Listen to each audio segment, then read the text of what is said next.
Hi hello ನಮಸ್ತೆ ಎಲ್ಲರಿಗೂ info media ಜಗತ್ತು ಚಾನಲಿನ ಮತ್ತೊಂದು ವಿಡಿಯೋಗೆ ಸ್ವಾಗತ ಸುಸ್ವಾಗತ. ಸ್ನೇಹಿತರೆ, ಎಲ್ಲರೂ ಹೇಗಿದ್ದೀರಾ? ಎಲ್ಲರೂ ಚೆನ್ನಾಗಿದ್ದೀರಾ ಅಂದ್ಕೊಂಡಿದ್ದೀನಿ. ನಾನು ಕೂಡ ತುಂಬಾ ಚೆನ್ನಾಗಿದ್ದೀನಿ. ಎಲ್ಲರೂ ಚೆನ್ನಾಗಿದ್ದೀರಾ ಅಂದ್ಕೊಂಡು ಭಾವಿಸ್ಕೊಂಡು ಇವತ್ತಿನ ಒಂದು ವಿಡಿಯೋನ ಶುರು ಮಾಡಿಬಿಡೋಣ. ಇವತ್ತಿನ ಒಂದು ವಿಡಿಯೋದಲ್ಲಿ ಆಗಸ್ಟ್ 28, 2026ರಂದು ಸಂಭವಿಸಲಿರುವಂತಹ ರಾಹುಗ್ರಸ್ತ ಚಂದ್ರಗ್ರಹಣವು ಸ್ನೇಹಿತರೆ ಮೇಷರಾಶಿಯವರಿಗೆ ಯಾವ ರೀತಿ ಪ್ರಭಾವ ಬೀರಲಿದೆ, ಈ ರಾಶಿಯವರು ಯಾವುದರ ಬಗ್ಗೆ ಮುನ್ನೆಚ್ಚರಿಕೆಗಳನ್ನು ತೆಗೆದುಕೊಳ್ಬೇಕು ಅನ್ನೋದನ್ನ ಕಂಪ್ಲೀಟಾಗಿ ಇದೇ ವಿಡಿಯೋದಲ್ಲಿ ತಿಳಿಸ್ಕೊಡ್ತಾ ಹೋಗ್ತೀನಿ. ಈ ರಾಶಿಯವರು ಯಾಕೆ ಈ ವಿಚಾರದಲ್ಲಿ ಎಚ್ಚರಿಕೆ ವಹಿಸಬೇಕು, ಈ ರಾಶಿಯವರು ಮಾತ್ರ ಅನ್ನೋದನ್ನ ತಿಳಿಸ್ಕೊಡ್ತಾ ಹೋಗ್ತೀನಿ. ಸ್ನೇಹಿತರೆ, ಏನೆಲ್ಲ ಬದಲಾವಣೆಗಳು ಕಂಡು ಬರಲಿದೆ, ಯಾವುದರ ಬಗ್ಗೆ ಮುನ್ನೆಚ್ಚರಿಕೆಗಳನ್ನು ತೆಗೆದುಕೊಳ್ಬೇಕು ಮೇಷರಾಶಿಯ ವ್ಯಕ್ತಿಗಳು ಅನ್ನೋದನ್ನ ತಿಳ್ಕೊಬೇಕು ಅಂದರೆ ಎಲ್ಲೂ ಕೂಡ ವಿಡಿಯೋನ ಸ್ಕಿಪ್ ಮಾಡಬಾರ್ದು. ಅಂದರೆ ವಿಡಿಯೋನ ಕಟ್ ಮಾಡಿ ಓಡಿಸ್ಕೊಂಡೋಗಿ ನೋಡ್ತೀರಾ, ಇದು ಫುಲ್ ಇನ್ಫಾರ್ಮೇಷನ್ ಅರ್ಥ ಆಗಲ್ಲ. ಸೊ ಹಾಗಾಗಿ ಎಲ್ಲ ವಿಡಿಯೋದಲ್ಲೂ ತಿಳಿಸ್ತಾ ಇರ್ತೀನಿ. ಮೊದಲಿಂದ ಕೊನೆ ತನಕ ಸಂಪೂರ್ಣವಾಗಿ ವಿಡಿಯೋವನ್ನು ವಾಚ್ ಮಾಡಿ. ವಿಡಿಯೋದಲ್ಲಿ ಒಳ್ಳೆ ಮಾಹಿತಿ ಸಿಕ್ಕಿದ್ದಲ್ಲಿ, ಈ ವಿಡಿಯೋ ಯೂಸ್ಫುಲ್ ಅನಿಸಿದ್ದಲ್ಲಿ ವಿಡಿಯೋಗೆ ಲೈಕ್ ಮಾಡೋದನ್ನ ಮರ್ತಿದ್ರೆ ಲೈಕ್ ಮಾಡಿ. ಇನ್ನೂ ನನ್ನ ಚಾನಲ್ನ ಸಬ್ಸ್ಕ್ರೈಬ್ ಮಾಡ್ಕೊಂಡಿಲ್ಲ ಅಂದರೆ ಇನ್ಫಾ ಮೀಡಿಯಾ ಜಗತ್ತಿಗೆ ಸಬ್ಸ್ಕ್ರೈಬ್ ಆಗಿ ಇದೇ ರೀತಿ ಪ್ರತಿನಿತ್ಯ ನಿಮ್ಮ ರಾಶಿ ಭವಿಷ್ಯವನ್ನು ತಿಳಿಸ್ಕೊಡ್ತಾ ಹೋಗ್ತೀನಿ. ಯಾರೆಲ್ಲ ಸಬ್ಸ್ಕ್ರೈಬ್ ಮಾಡ್ಕೊಂಡಿದ್ದೀರಾ ಅಂಥವ್ರಿಗೆಲ್ಲ ಥ್ಯಾಂಕ್ ಯು ಸೋ ಮಚ್ ಅಂತ ಹೇಳ್ತಾ ವಿಡಿಯೋದ ಕಡೆ ಗಮನ ಕೊಟ್ಬಿಡೋಣ. ಆಗಸ್ಟ್ 28, 2026ರಂದು ಸಂಭವಿಸಲಿರುವಂತಹ ರಾಹುಗ್ರಸ್ತ ಸೂರ್ಯಗ್ರಹಣವು ಬೆಳಿಗ್ಗೆ 6:53ರಿಂದ ಮಧ್ಯಾಹ್ನ 12:31ರವರೆಗೆ ಇರಲಿದೆ. ಈ ಗ್ರಹಣವು ಭಾರತದಲ್ಲಿ ಗೋಚರಿಸುವುದಿಲ್ಲವಾದ್ದರಿಂದ ಸ್ನೇಹಿತರೆ, ಇಲ್ಲಿ ಯಾವುದೇ ಸೂತಕ ಕಾಲ ಅಥವಾ ಧಾರ್ಮಿಕ ನಿಯಮಗಳು ಅನ್ವಯಿಸುವುದಿಲ್ಲ. ಆದರೂ ಜ್ಯೋತಿಷ್ಯದ ದೃಷ್ಟಿಯಿಂದ ಇದು ಕುಂಭರಾಶಿ ಮತ್ತು ಶತಭಿಷ ನಕ್ಷತ್ರದಲ್ಲಿ ಸಂಭವಿಸುವುದರಿಂದ ಮಹತ್ವದ ಬದಲಾವಣೆಗಳು ಕಂಡುಬರಲಿದೆ. ಹಾಗಿದ್ರೆ ಗ್ರಹಣದ ಸಮಯ ಮತ್ತು ಗೋಚರತೆಯನ್ನು ತಿಳಿಸೋದಾದರೆ ಸ್ನೇಹಿತರೆ, ಏನೆಲ್ಲ ಬದಲಾವಣೆ, ಯಾವುದರ ಬಗ್ಗೆ ಎಚ್ಚರಿಕೆ ವಹಿಸಬೇಕು ಅನ್ನೋದನ್ನ ನೋಡೋದಾದರೆ, ದಿನಾಂಕ ಆಗಸ್ಟ್ 28, 2026ರಂದು ಶುಕ್ರವಾರದ ದಿನ ಚಂದ್ರಗ್ರಹಣ ಸಂಭವಿಸಲಿದೆ. ಸಮಯ ಬೆಳಿಗ್ಗೆ 6:35ರಿಂದ ಸ್ನೇಹಿತರೆ ಮಧ್ಯಾಹ್ನ 12:31ರವರೆಗೆ ಇರಲಿದೆ. ಭಾರತದಲ್ಲಿ ಗೋಚರತೆ ಇರುವುದಿಲ್ಲ. ಸೂತಕ ಕಾಲ ಭಾರತದಲ್ಲಿ ಗೋಚರವಾಗದ ಕಾರಣ ಸೂತಕ ನಿಯಮಗಳು ಅನ್ವಯಿಸುವುದಿಲ್ಲ ಅಂತಲೇ ಹೇಳಬಹುದು. ಆದರೆ ಜ್ಯೋತಿಷ್ಯದ ಮಹತ್ವ ಮತ್ತು ಪ್ರಭಾವವನ್ನು ನೋಡೋದಾದರೆ ಸ್ನೇಹಿತರೆ, ಇಂಡಿಯನ್ ಎಕ್ಸ್‌ಪ್ರೆಸ್ ಅಥವಾ ಸ್ನೇಹಿತರೆ ಈ ವರದಿಗಳ ಪ್ರಕಾರ ಈ ಬಾರಿ ಚಂದ್ರಗ್ರಹಣವು ಶನಿಯ ಅಧಿಪತ್ಯದ ಕುಂಭರಾಶಿ ಹಾಗೂ ರಾಹುವಿನ ಅಧಿಪತ್ಯದ ಶತಭಿಷ ನಕ್ಷತ್ರದಲ್ಲಿ ಸಂಭವಿಸಲಿದೆ ಎಂದು ಹೇಳಲಾಗುತ್ತದೆ. ಇನ್ನು ಭಾರತದಲ್ಲಿ ನೇರವಾಗಿ ಕಾಣಿಸದಿದ್ದರೂ ರಾಹು ಮತ್ತು ಶನಿಯ ಈ ಯುತಿಯು ಕೆಲವು ರಾಶಿಗಳ ಮೇಲೆ ಮಾನಸಿಕ ಹಾಗೂ ಆರ್ಥಿಕವಾಗಿ ನಕಾರಾತ್ಮಕ ಅಥವಾ ಮಿಶ್ರ ಫಲಗಳನ್ನು ಉಂಟು ಮಾಡಬಹುದು ಎಂದು ಜ್ಯೋತಿಷ್ಯ ಶಾಸ್ತ್ರ ತಿಳಿಸುತ್ತದೆ. ಸ್ನೇಹಿತರೆ, ಹಾಗಿದ್ರೆ ದಿಕ್ಸೂಚಿ ಹಂತದ ಪ್ರಕಾರ ಸ್ಥಳೀಯವಾಗಿ ಗೋಚರಿಸಿದ ಗ್ರಹಣಗಳಿಗೆ ಯಾವುದೇ ಧಾರ್ಮಿಕ ಪರಿಹಾರ ಅಥವಾ ಮಂಟಪದ ಶುದ್ಧೀಕರಣ ಅಗತ್ಯವಿರುವುದಿಲ್ಲ. ಸ್ನೇಹಿತರೆ, ಒಟ್ಟಾರೆಯಾಗಿ ಹೇಳಬೇಕು ಅಂದರೆ ಸಾಕಷ್ಟು ಬದಲಾವಣೆಯನ್ನು ಈ ದಿನದಿಂದ ನೋಡಲಿದ್ದೀರಿ.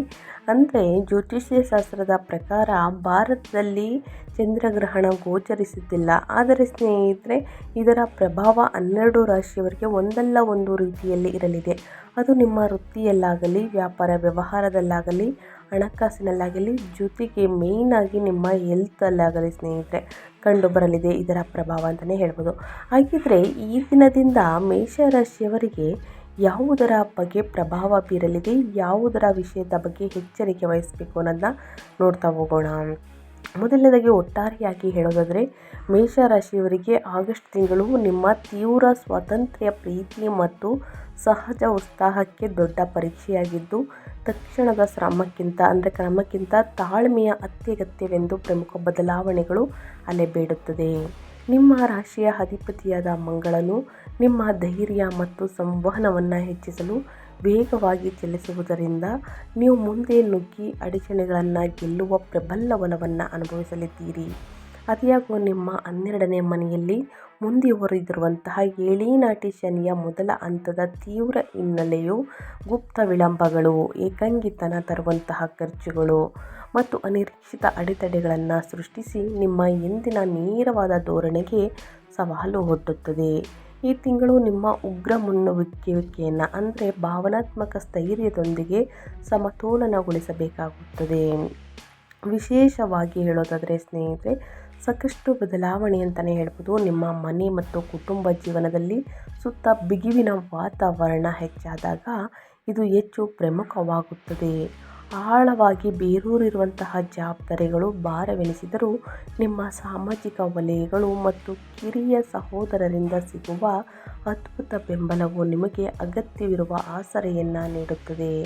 ಈ ಬೇಡಿಕೆಯ ಅವಧಿಯನ್ನು ನಿಧಾನವಾಗಿ ಹೆಜ್ಜೆ ಇಡುವ ಮೂಲಕ ಕಾರ್ಯತಂತ್ರದ ಸಂವಹನದ ಮೇಲೆ ಗಮನ ಹರಿಸಿ ಮತ್ತು ಅಗತ್ಯವಿರುವಂತಹ ಆಂತರಿಕ ಬೆಳವಣಿಗೆಯನ್ನು ಸ್ವೀಕರಿಸುವ ಮೂಲಕ ಎದುರಿಸಬೇಕಾಗುತ್ತದೆ.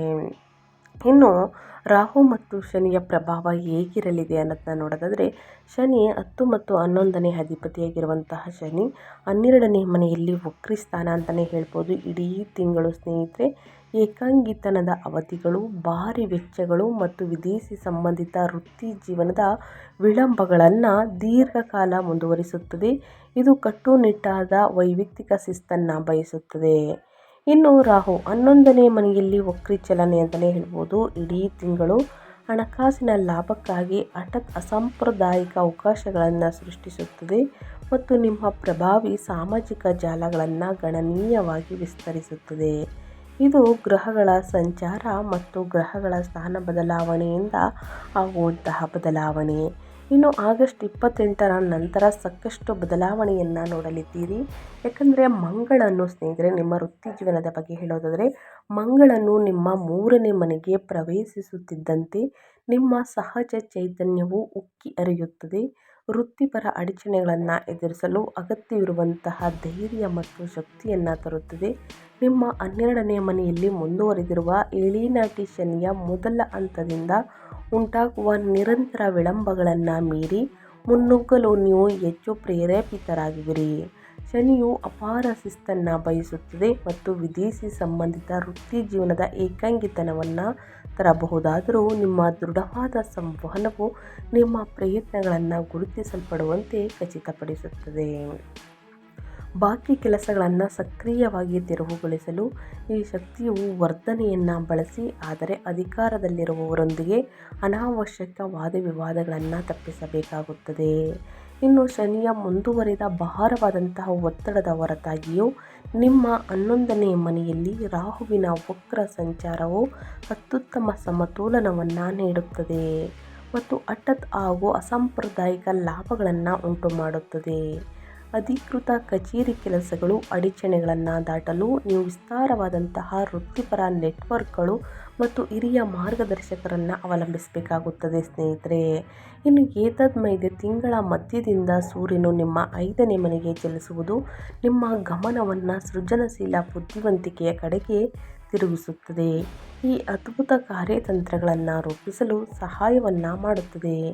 ನಿಮ್ಮ ನಿರೀಕ್ಷೆಗಳನ್ನು ವಾಸ್ತವೀಕರಣವಾಗಿರಿಸಿಕೊಳ್ಳಲು ಸಹಯೋಗದ ಸಮಸ್ಯೆ ಪರಿಹಾರದ ಮೇಲೆ ತೀವ್ರ ಗಮನ ಹರಿಸಿ ಮತ್ತು ನಿಮ್ಮ ನಿರಂತರ ಶಿಸ್ತಿನ ಶ್ರಮವು ಅಂತಿಮವಾಗಿ ನೀವು ಬಯಸುವಂತಹ ಗೌರವಾನ್ವಿತ ಖ್ಯಾತಿಯನ್ನು ತಂದುಕೊಡುತ್ತದೆ ಎಂಬುದನ್ನು ನೆನಪಿನಲ್ಲಿಡಿ. ಇದು ಗ್ರಹಗಳ ಸಂಚಾರದಿಂದ ಆಗುವಂತಹ ಪ್ರಭಾವ. ಇನ್ನು ರಾಹುಗ್ರಸ್ತ ಚಂದ್ರಗ್ರಹಣದ ಸಮಯದಲ್ಲಿ ವ್ಯಾಪಾರ ವ್ಯವಹಾರದಲ್ಲಿ ಯಾವ ರೀತಿ ಪ್ರಭಾವವನ್ನು ಬೀರಬಹುದು? ಮೇಷರಾಶಿಯ ವ್ಯಕ್ತಿಗಳಿಗೆ ಅಂದರೆ, ಮಂಗಳನು 3ನೇ ಮನೆಯಿಂದ ನಿಮ್ಮ ಉದ್ಯಮಶೀಲತೆಯ ಉತ್ಸಾಹವನ್ನು ಹೊತ್ತಿಸುವುದರಿಂದ ಉದ್ಯಮಿಗಳು ಈ ತಿಂಗಳು ಒಂದು ಕ್ರಿಯಾತ್ಮಕ ವಾತಾವರಣವನ್ನು ಎದುರಿಸುತ್ತಾರೆ. ಇದು ನಿಮ್ಮನ್ನು ತೀವ್ರ ಸ್ಪರ್ಧಾತ್ಮಕವಾಗಿಸುತ್ತದೆ. ಸಣ್ಣ ಪ್ರಚಾರ ಅಭಿಯಾನಗಳನ್ನು ಪ್ರಾರಂಭಿಸಲು ಮತ್ತು ಮಾರುಕಟ್ಟೆಯಲ್ಲಿ ಪ್ರಾಬಲ್ಯವನ್ನು ಸಾಧಿಸಲು ನೀವು ಉತ್ಸುಕರಾಗಿರುತ್ತೀರಿ. ಆದಾಗ್ಯೂ ಬುಧನು 3ನೇ ಮನೆಯಿಂದ ನಿಮ್ಮ 4ನೇ ಮನೆ ಮತ್ತು 5ನೇ ಮನೆಗಳಿಗೆ ಮಾಡುವಂತಹ ವೇಗದ ಚಲನೆಯು ಮಿಶ್ರ ಸಂವಹನವನ್ನು ತರುತ್ತದೆ. ಆಸ್ತಿ ಅಥವಾ ವಾಹನಕ್ಕೆ ಸಂಬಂಧಿಸಿದಂತೆ ಮಾತುಕತೆಗಳು ಮೇಲ್ಗೈ ಬರುವುದರಿಂದ ವ್ಯಾಪಾರ ಒಪ್ಪಂದಗಳಿಗೆ ವಿಶೇಷವಾಗಿ 2ನೇ ವಾರದಲ್ಲಿ ಅನೇಕ ತಿದ್ದುಪಡಿಗಳ ಅಗತ್ಯವಿರಬಹುದು. ನಿಮ್ಮ ದಣಿವರಿಯದ ಶಕ್ತಿಯನ್ನು ಹಠಾತ್ ಅವಸರದ ವ್ಯಾಪಾರ ವಿಸ್ತರಣೆಗಿಂತ ಎಚ್ಚರಿಕೆಯ ಕಾರ್ಯತಂತ್ರದ ಯೋಜನೆಯಲ್ಲಿ ತೊಡಗಿಸಿಕೊಳ್ಳಿ ಸ್ನೇಹಿತರೆ. ಇನ್ನು 11ನೇ ಮನೆಯಲ್ಲಿ ರಾಹುವಿನಿಂದ ಆದಾಯಕ್ಕೆ ಅನಿರೀಕ್ಷಿತ ಮಾರ್ಗಗಳು ಸೃಷ್ಟಿಯಾಗುತ್ತಿರುವುದರಿಂದ ಹಣಕಾಸಿನ ನೆಟ್ವರ್ಕಿಂಗ್ ನಿಮ್ಮ ಪ್ರಾಬಲ್ಯ ಆಸ್ತಿಯಾಗಿ ಉಳಿದಿದೆ. ಅಸಾಂಪ್ರದಾಯಿಕ ಮಾರುಕಟ್ಟೆಗಳು ಅಥವಾ ವಿದೇಶಿ ಗ್ರಾಹಕರೊಂದಿಗೆ ವ್ಯವಹರಿಸುವ ಕಾರ್ಯಾಚರಣೆಯ ಅಡಚಣೆಗಳನ್ನು ಸರಿದೂಗಿಸುವ ಹಠಾತ್ ವ್ಯಾಪಾರ ಬೆಳವಣಿಗೆಯನ್ನು ತರಬಹುದು. ಇನ್ನು ಮೇಲ್ಮೈ ಅಡಿಯಲ್ಲಿ ಸವಾಲುಗಳು ಅಡಗಿರುವುದರಿಂದ ಪಾಲುದಾರಿಕೆಗಳ ಬಗ್ಗೆ ಎಚ್ಚರಿಕೆ ಇರಲಿ. ಯಾವುದೇ ತಪ್ಪು ಗ್ರಹಿಕೆಗಳನ್ನು ರಾಜಿ ಮಾಡಿಕೊಳ್ಳುವಂತೆ ಮಾಡಬೇಡಿ ಸ್ನೇಹಿತರೆ. ಪ್ರಮುಖ ಒಪ್ಪಂದಗಳನ್ನು ಕಾಪಾಡಿಕೊಳ್ಳಲು ಸ್ವಲ್ಪ ಹಮ್ಮನ್ನು ಬಿಡಬೇಕಾಗುತ್ತದೆ. ಯಾವುದೇ ನೀವು ಒಪ್ಪಂದವನ್ನು ತೆಗೆದುಕೊಳ್ಬೇಕಾದ್ರೆ ತರಾತುರಿಯಲ್ಲಿ ಆತುರದಿಂದ ತೆಗೆದುಕೊಳ್ಬೇಡಿ, ಮೋಸ ಹೋಗುವಂತಹ ಚಾನ್ಸಸ್ ಇರುತ್ತದೆ. ಸೊ ಹಾಗಾಗಿ 2-3 ಬಾರಿ ಪರಿಶೀಲಿಸಿ ನಂತರವೇ ಒಪ್ಪಂದಕ್ಕೆ ಒಂದು ಸಹಿಯನ್ನು ಹಾಕುವುದು ಬಹಳ ಮುಖ್ಯ. ಇನ್ನು ಅದೇ ರೀತಿ ಹಣಕಾಸಿನ ಬಗ್ಗೆ ಹೇಳೋದಾದರೆ, ನಿಮ್ಮ ಸಂಪತ್ತಿನ ಅಧಿಪತಿಯಾದ ಶುಕ್ರನು ಇಡೀ ತಿಂಗಳು 6ನೇ ಮನೆಯಲ್ಲಿ ನೀಚನಾಗಿ ಕುಳಿತಿರುವುದರಿಂದ ನಿಮ್ಮ ಸಂಪತ್ತನ್ನು ನಿರ್ವಹಿಸಲು ಕಟ್ಟುನಿಟ್ಟಾದ ಎಚ್ಚರಿಕೆಯ ಅಗತ್ಯವಿದೆ. ಈ ಸ್ಥಾನವು ಅನಿರೀಕ್ಷಿತ ಸಾಲಗಳು, ವೆಚ್ಚದಾಯಕ ವಿವಾದಗಳು ಅಥವಾ ಸೌಕರ್ಯಗಳು ಮತ್ತು ಐಷಾರಾಮಿಗಳಿಗೆ ಸಂಬಂಧಿಸಿದ ಹಠಾತ್ ವೈದ್ಯಕೀಯ ವೆಚ್ಚಗಳ ಬಗ್ಗೆ ಎಚ್ಚರವಿರಲಿ. ನೀವು ಕೂಡಿಟ್ಟಂತಹ ಹಣವನ್ನು ಕಟ್ಟುನಿಟ್ಟಾಗಿ ರಕ್ಷಿಸಬೇಕು ಮತ್ತು ವಾಹನಗಳು ಅಥವಾ ದುಬಾರಿ ವಸ್ತುಗಳನ್ನು ಖರೀದಿಸುವ ಬಯಕೆಯನ್ನು ವಿರೋಧಿಸಬೇಕು. ನಿಮ್ಮ 4ನೇ ಮನೆಯಲ್ಲಿ ಉಚ್ಚ ಗುರುವು ಆಸ್ತಿ ಮತ್ತು ಮನೆಗೆ ಸಂಬಂಧಿಸಿದ ವಿಷಯಗಳಿಗೆ ಅಪಾರ ತೂಕವನ್ನು ನೀಡುವುದರಿಂದ ಕೌಟುಂಬಿಕ ನವೀಕರಣಗಳಿಗೆ ಹಣ ಒದಗಿಸಲು ನಿಮ್ಮ ಮೇಲೆ ಭಾರಿ ಒತ್ತಡವಿರಬಹುದು ಸ್ನೇಹಿತರೆ. ಅಗತ್ಯ ಖರ್ಚುಗಳಿಗೆ ಆದ್ಯತೆ ನೀಡಿ ಮತ್ತು ಊಹಾತ್ಮಕ ಹೂಡಿಕೆಗಳನ್ನು ಸಂಪೂರ್ಣವಾಗಿ ಮುಂದಿಡಿ. ಬುಧನು ನಿಮ್ಮ 3, 4 ಮತ್ತು 5ನೇ ಮನೆಗಳ ಮೂಲಕ ಸಾಗುತ್ತಿದ್ದಂತೆ ಹಣಕಾಸಿನ ಸಂವಹನವು ಹೆಚ್ಚು ಮುಖ್ಯವಾಗಿರುತ್ತದೆ. ಗುಪ್ತ ಮೋಸಗಳನ್ನು ತಪ್ಪಿಸಲು ಆಗಸ್ಟ್ ದ್ವಿತೀಯಾರ್ಧದಿಂದ ಎಲ್ಲ ಸಾಲ ಅಥವಾ ಸೇವಾ ಒಪ್ಪಂದಗಳನ್ನು ಎಚ್ಚರಿಕೆಯಿಂದ ಪರಿಶೀಲಿಸಬೇಕಾಗುತ್ತದೆ.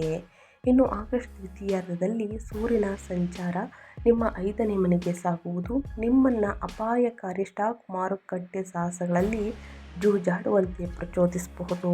ಹಣಕಾಸಿನ ವಿಚಾರದಲ್ಲಿ ಅಗತ್ಯ ಖರ್ಚುಗಳನ್ನು ಮಾಡಿ ಅನಗತ್ಯ ಖರ್ಚುಗಳನ್ನು ಮಾಡುವುದರಿಂದ ಸಮಸ್ಯೆಗಳು ಸಾಕಷ್ಟು ಉದ್ಭವಿಸಬಹುದು. ಇನ್ನು ಚಂದ್ರಗ್ರಹಣ ಈ ಹುಣ್ಣಿಮೆಯ ನಂತರ ನಿಮ್ಮ ಆರೋಗ್ಯ ಮತ್ತು ಯೋಗಕ್ಷೇಮದಲ್ಲಿ ಏನೆಲ್ಲ ಬದಲಾವಣೆಗಳು ಕಂಡುಬರಲಿದೆ ಅನ್ನೋದನ್ನ ನೋಡೋದಾದರೆ, 12ನೇ ಮನೆಯಲ್ಲಿ ಶನಿಯು ದೀರ್ಘಕಾಲದ ಬಳಲಿಕೆ ಮತ್ತು ನಿದ್ರಾಹೀನತೆಯ ಸಾಧ್ಯತೆಯನ್ನು ತರಬಹುದು ಸ್ನೇಹಿತರೆ. ನಡೆಯುತ್ತಿರುವಂತಹ ಏಳಿನಾಟಿ ಶನಿಯ ಮೊದಲ ಹಂತದಿಂದ ನಿಮ್ಮ ದೈಹಿಕ ಶಕ್ತಿಯು ಮೂಲಭೂತವಾಗಿ ಪರೀಕ್ಷಿಸಲ್ಪಡುತ್ತದೆ.